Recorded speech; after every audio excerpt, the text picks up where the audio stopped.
eins og staðan í dag þá erum við svona sirka hálfnaðir við uppsendingu á bitum og erum að sjóða bita.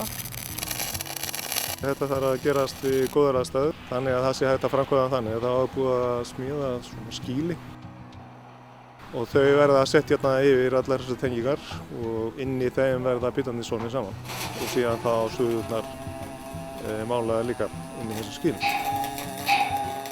Já, það er til þess að halda ákveðnu hitastigi.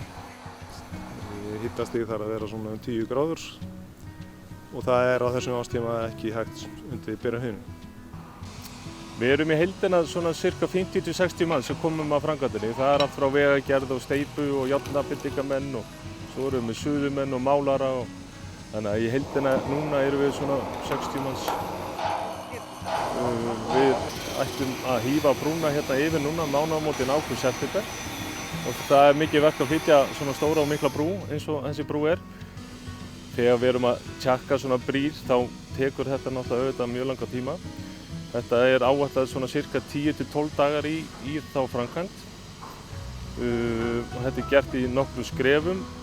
Við byrjum á að setja undir brúna svona berings heitir það. Það eru svona stóri patsar sem fara undir og í fyrsta ferlinu þá förum við bara 9 metra áfram og þá þurfum við að taka beringina undir hérna og færa það á framar, svo kemur þetta svona koll á kolli í áföngum hérna yfir. Veðrið hefur leikið vel við okkur og verkið hefur einmitt gengið bara frábærlega vel. Það er kannski svona núna seinni part júní að þá er flugan svolítið að stríða okkur, sérstaklega hérna á Selfossi, það er alltaf rosa gott veður. Þannig að flugan er svona mest pirrandi hérna fyrir starfsmenn og menn eru bara duglegir að nota flugnanettið og menn kippa sér ekkert upp við það svona á góðviðrisdögum. En mórallinn hérna á staðnum er almennt bara mjög góður. Við erum ofta að grilla hérna á góðviðrisdögum og erum ofta að skemmta okkur. Þannig að það er mjög góð stemning hérna í hópnum og að standa allir saman.